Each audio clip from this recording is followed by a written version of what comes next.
ये 1960 का पुराना वाटर ट्रीटी है जिस पर अब रोक लगा दी गई है। पाकिस्तान के एक बड़े हिस्से को अब जल के लिए तरसना होगा। दूसरा फैसला, राजनयिक मिशन की संख्या घटाकर 30 कर दी गई है और राजनयिकों को वापस जाना पड़ेगा पाकिस्तान। तीसरा फैसला, पाकिस्तानी सैन्य राजनयिकों को एक हफ्ते में भारत छोड़ना होगा। चौथा फैसला, पाकिस्तानियों के लिए सार्क वीजा रद्द कर दिया गया है। जो पाकिस्तानी सार्क वीजा पर भारत में है उन्हें 48 घंटे के अंदर भारत छोड़ना होगा। पांचवा फैसला, वाघा अटारी बॉर्डर को भी There should be no diplomatic relationship with the Islamic Republic of Pakistan। आज के आज सब कुछ बंद करवा दीजिए प्रधानमंत्री जी। हमें लाइन ऑफ कंट्रोल पे हैप्पी दिवाली करनी होगी। हमें लाइन ऑफ कंट्रोल को आग लगाना होगा। पाकिस्तान का ऐसा हलवा बनाएंगे लाइन ऑफ कंट्रोल पे, इनको पता नहीं लगेगा सर मिसाइल कहां से गई कहां से आई। अगर पीओके हमारा है तो line of control is nonsense. This operation has been conceived and planned by the Pakistan army. Pakistan को ऐसी सजा मिलनी चाहिए, ऐसी सजा मिलनी चाहिए कि पाकिस्तान 10 बार सोचे। पहलगाम कश्मीर के अंदर ऐसा क्या हुआ कि 80% इंडियंस अब एक ही बात कर रहे हैं कि पाकिस्तान के साथ कोई ताल्लुक नहीं रखना, इनके साथ कोई क्रिकेट नहीं खेलनी। जम्मू एंड कश्मीर का नाता टेररिज्म से कुछ नया तो नहीं है, काफी पुराना रिश्ता है, लेकिन जो 22 अप्रैल को पहलगाम में हुआ उससे एक नया अध्याय, एक नया चैप्टर जुड़ जाता है ये लंबे इतिहास में, और वो है कि अब सिविलियंस को और टूरिस्ट तक को बख्शा नहीं जा रहा है। पिछले कुछ घंटों से जो खबरें आ रही हैं उसको हम वेरीफाई करने की कोशिश कर रहे हैं, रिसर्च करने की कोशिश कर रहे हैं। बहुत लोग काफी सरप्राइज्ड हैं कि जिस तरीके से, जिस बर्बरता से टूरिस्ट्स को इस बार टारगेट किया गया वो काफी नया है। जो हमने रिसर्च करके देखा, जो बहुत लोग कह रहे हैं कि रीसेंट मेमोरी में the worst terror attack on civilians है, हमने जो खंगाल के देखा 25 साल में ऐसा सिविलियंस के ऊपर टारगेटेड अटैक हमें जम्मू एंड कश्मीर में नहीं दिखने को मिला है। 2001 में जम्मू एंड कश्मीर की स्टेट लेजिस्लेचर पर जो अटैक हुआ था तब वहां सिविलियंस मारे गए थे। 2006 में डोडा पर जो अटैक हुआ था वहां 25 के आसपास लोग मारे गए थे। अभी यहां 28 की बात हम ऑलरेडी कर रहे हैं जो पहलगाम में हुआ। 2017 में मेरे ख्याल से अनंतनाग अमरनाथ यात्रा जो यात्री थे उन पर अटैक किया गया था, 8 के करीबन तब मारे गए थे। लेकिन ये एक नया अध्याय इसलिए अटैच हो रहा है क्योंकि 28 अभी जो डेथ टोल है, रात के 12 बज चुके हैं। डेथ टोल जो अभी हमारे पास है, जो आंकड़े अभी हमारे पास हैं, वो 28 का आंकड़ा है। 2 फॉरेनर्स भी इसमें शामिल है।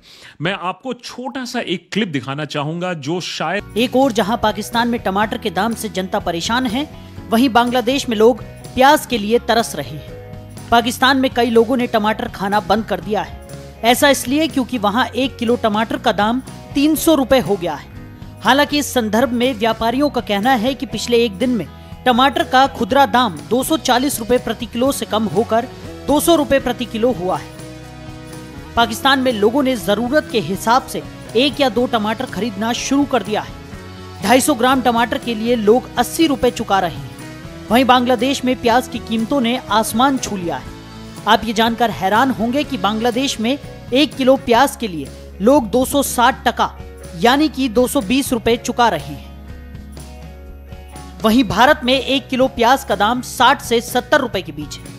आमतौर पर बांग्लादेश में 1 किलो प्याज 30 टका यानी करीब 26 रुपए का मिलता था, यानी अब प्याज का दाम 10 गुना बढ़ गया है। इसलिए बांग्लादेश की सरकार ने हवाई जहाज से तुरंत प्याज आयात करने का फैसला किया है। यहाँ प्याज का कितना संकट है इसका अंदाजा इसी बात से लगाया जा सकता है कि प्रधानमंत्री शेख हसीना ने मेन्यू से इसे हटा दिया है। हसीना ने प्याज खाना बंद कर दिया है। बता दें, भारत से निर्यात रोक दिए जाने की वजह से पड़ोसी देशों में प्याज के दाम बढ़े हैं। पूरी दुनिया के सामने ये उजागर किया कि इंडिया एक हैसियत रखता है दुनिया के नक्शे पर। सर आप ये देखें ना, एक तरफ सऊदी अरेबिया में 4,500 पाकिस्तानियों को डिपोर्ट किया जा रहा है। ये वो पाकिस्तानी है जो हज और उम्रे की घर से वीजा लेकर सऊदी अरेबिया तो जाते हैं लेकिन वहां जाके फिर जो है भीख मांगना शुरू कर देते हैं।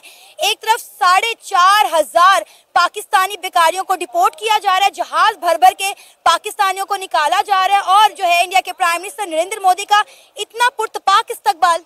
देखिए, बाप जो होता है वो घर का सरबराह होता है और वजीर आजम उस तरह आपके मुल्क का सरबराह होता है। जो आपका वजीर आजम का तर्ज अमल होगा वही आवाम में मुंतकिल होगा। जिस तरह बाप का तर्ज अमल उनके बच्चों में होता है, इस तरह आपके मुल्क के सरबराह का तर्ज अमल आपकी आवाम में होता है। हमारे मुल्क के सरबराह की हालत आप देख लें, ये दुनिया के लोगों के सामने जाके कह रहे हैं आप क्या समझते हैं हम मांगने हैं? हम तो मांगने नहीं आए हैं, मजबूरी है। जिस 25 करोड़ लोगों को रिप्रेजेंट करने वाला इस मुल्क का वजीर आजम जब खुद भीख मांग रहा हो तो आप आवाम से क्या शिकायत कर सकते हैं? सर देखिए, हमने सऊदी अरेबिया से जब मदद मांगी है, सऊदी अरेबिया ने हमें इनकार नहीं किया, लेकिन इंडिया के साथ उनके मामलात और हैं। आप देखें कि डिफरेंट प्रोग्राम्स के ऊपर वो डिस्कशन करेंगे, वो स्पेस पे बात करेंगे, वो एनर्जी पे बात करेंगे, वो कल्चर पे बात करेंगे, वो साइंस पे और एडवांस टेक्नोलॉजी पे बात करेंगे। और इससे आप देखें कि इंडिया और सऊदी अरेबिया के ताल्लुकात मजीद मजबूत होंगे, उनकी दोस्ती मजीद गहरी होगी। देखिए, उन्होंने हर शोबों में तरक्की की है। अपने लोगों को ये जिसको कहते हैं ना, गोस्वामी भाई ने एक पोस्ट किया इंस्टाग्राम के ऊपर, लिखते हैं say no to cricket and this is exactly why I say you don't play cricket with Pakistan, not now not ever. वो कह रहे हैं, ये तो मैं कह रहा हूँ, पाकिस्तान की क्रिकेट अभी भी नहीं खेलनी और बाद में भी नहीं खेलनी। When BCCI or the government refused to send India to the Champions Trophy in Pakistan, some had the audacity to say, "Oh, but sport should rise above politics." वो कहते हैं कि ना, जब BCCI ने मना किया था पाकिस्तान के अंदर इंडियन टीम को भेजने से, तो कुछ लोग बीच में बोल रहे थे यार स्पोर्ट्स को पॉलिटिक्स से इन्वॉल्व ना करो। अब वो कहते हैं really because from where I stand, murdering innocent Indians seem to be their national sport। अब वो पाकिस्तान के ऊपर इल्जाम लगा रहे हैं कि जो इनोसेंट इंडियंस मर रहे हैं वो इनका जिसको कहते हैं ना कौमी खेल है। इसी के साथ साथ आगे ये भी कहा जा रहा है, if that's how they play then it's time to we respond in a language they truly understand. तो वो कह रहे हैं कि अब अगर उन्होंने ऐसे ही खेलना तो फिर टाइम आ गया कि इनको इनकी लैंग्वेज के अंदर रिस्पॉन्ड किया जाए। 22 अप्रैल को जम्मू कश्मीर के पहलगाम में हुए आतंकी हमले में 28 बेकसूर को निशाना बनाया गया। इस घटना के बाद से ही पूरे भारत में गुस्से का माहौल है। इस हमले के पीछे पाकिस्तानी संगठनों का हाथ होने का शक जताया जा रहा है। इस बीच न्यूजीलैंड के दिग्गज क्रिकेटर केन विलियम पाकिस्तान पहुंच गए। उन्होंने 24 अप्रैल को लाहौर में कदम रख दिया। दरअसल विलियम सिंह PSL 2025 में हिस्सा लेने पर पाकिस्तान गए हैं। मौजूदा सीजन के लिए उन्होंने कराची किंग के साथ कॉन्ट्रैक्ट साइन किया है। इससे पहले IPL 2025 में कमेंट्री कर रहे थे, यानी भारत में IPL से पैसा कमाने के बाद अब वो पाकिस्तान में कमाई करेंगे। केन विलियमसन ने IPL 2025 PSL में डेब्यू करने जा रहे हैं। 25 अप्रैल को कोटा ग्लेडियर्स के खिलाफ वो इस पाकिस्तान लीग में अपना पहला मैच खेल सकते हैं। कराची किंग ने उन्हें स्प्लिमेटर प्लेयर के तौर पर ड्राफ्ट किया था। रिपोर्ट के मुताबिक इसके तहत उन्हें $50,000 यानी करीब 42.70 लाख रुपए मिलेंगे। बता दें, इस सीजन में पहले 5 मैचों में कराची के लिए खेल पाए थे। इस दौरान विलियम IPL में कमेंट्री कर रहे थे। हालांकि कराची की टीम ने उन्हें इस साल की शुरुआत में टूर्नामेंट के लिए साइन कर लिया था, लेकिन उन्होंने पहले IPL में कमेंट्री करने का फैसला लिया, इसलिए वो PSL के करीब आधे सीजन में नजर आए। भारत में कमेंट्री पूरा होने के बाद अब वो पाकिस्तान लीग में खेलते हुए दिखेंगे। 34 साल के विलियम सनराइज हैदराबाद टीम के अपने पूर्व साथी डेविड वार्नर के साथ फिर से जुड़ेंगे। वार्नर भी सीजन में कराची के लिए कप्तानी कर रहे हैं।